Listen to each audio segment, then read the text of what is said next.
amalli isaaf hojiinsaa barnoota sana hin fakkaanne jiraachuu danda'a. Ni jira moo hin jiru? Ati sana ta'uu hin qabdu. Waan baratte ta'uu qabdarraan ala barsiisaa yookaan leenjisaa sana ta'uu hin qabdu jechuudha. Ni jira moo hin jiru kun? Kanaaf barruu baratte, sagantaa siyaasaa baratte, tooftaa baratte hundaa yookaan immoo dambiif naamusa waraana bilisummaa Oromoo waan baratte dachee kana irratti har'a eegalee Oromoo murteessuuf waan kakuu yookaan irbuu galtee an raawwadhus raawwachuu baadhus inni si leenjise raawwachuu baadhus ati eeguu fi raawwachuun dirqama kee akka ta'e dagachuu hin qabdu jechuudha akkuma sila dubbanne. Kanaaf waan fafa qabsoo ta'e amala qabsoo ta'e yookaan waraanni as hin jirre kaleessa deengada qeerroo taatee fi bobba'aa gaafa turte waan amala fafee duudhaaf aadaa Oromoo hin taane caatii yookaan sigaaraa yookaan timboo yookaan haraqee aadaa waraana bilisummaa Oromoollee kan hin taane waan barte kaleessa hojjetaa turte sanaa irbuun galte si gaafata waanta ta'eef yaadachuu qabda. Namni gibbii kana yookaan mooraa kana keessaa kana godhu yoo jiraate inni ofiisaatii irbuu gale itti gaafatama. Ati ofii keetii irbuu galteen itti gaafatamta. Kanaaf waraanni bilisummaa Oromoo amma leenjaa jirtan waraana qubee jenereeshinii ta'uu keessan beektanii akka durba yookaan shamarran naqattee amma gaa'ela ishee xumurattutti yookaan abbaa manaa ishee bira amma geessutti sansakkaa durbummaa isheetii eeggattutti naamusa kabaja waraana bilisummaa Oromoo ta'uu keessanii eeggattanii hanga bilisummaatti yookaan hanga wareegamaatti yaadachuudhaaf eeguun dirqamaa jechuudha. Nuti waa lamaaf deemna. Tokko bilisoomuu yoo dhibe immoo wareegamuudha.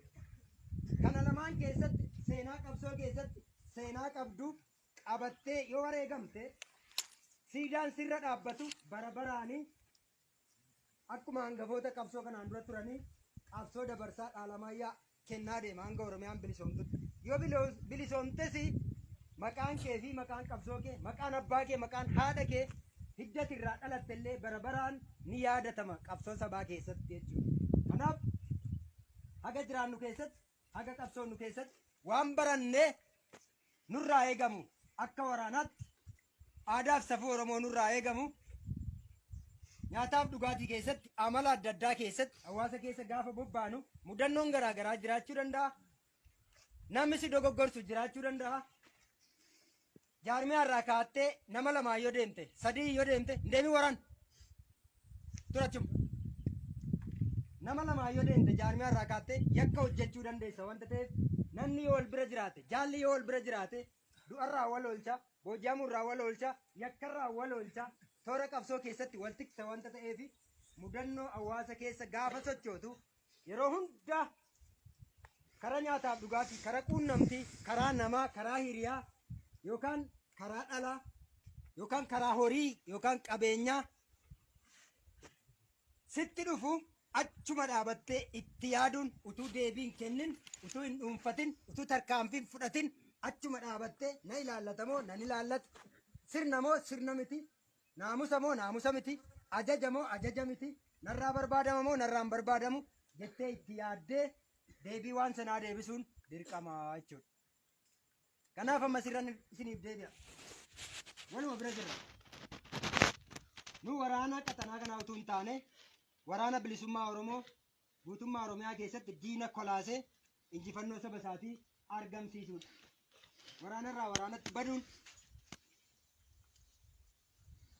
waan sin ilaallanne ergama sitti hin kennamne keessa seenuun amala fafee fedha irratti hundaa'e keessatti kufuun akka sin ilaallanne beektee akkan sila jedhee akka durba naqataa guyyaan gaa'ela seetii xumuramutti of eeggattutti hanga bilisummaatti yookaan guyyaa waaqisii kenne sirkaa fudhatutti sansakkaa namummaa kee yookaan waraana bilisummaa Oromoo ta'uu keetii eeggachuu qabdaa jechuudha. Asii gaafa ol baatu tokko raafuu fidee tokko immoo cooma fidee tokko immoo haraqee fidee tokko immoo bishaan fidee tokko immoo bareedaan tokko fokkisaan tokko xinnaa hiriyaan tokko guddaan akkuma sila tuqe waan hedduun gara kee dhufuu danda'a. Gaafa sana dhaabbattee maal akka gara kee dhufe beekuun dirqama. Waraana bilisummaa Oromootti waa sadii dhufa. Waa meeqan jedhe? Sadi. Inni tokko jaalala dhugaa sirraa waan qabuuf gara kee dhufa. Inni kam? Inni tokko. Inni lammaffaan immoo si sodaateetu diinummaa of keessatti qabatee gara kee dhufa yookaan waa sii kenna. Inni sadaffaanoo diinummaa yookaan si balleessuudhaaf gara kee dhufa.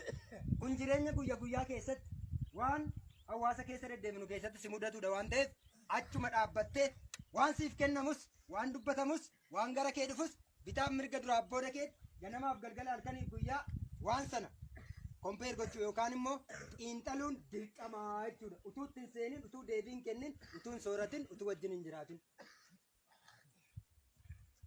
Isinii galee jireenya guyyaa guyyaa keessatti guyyaa guyyaatti waa si mudachuu danda'a.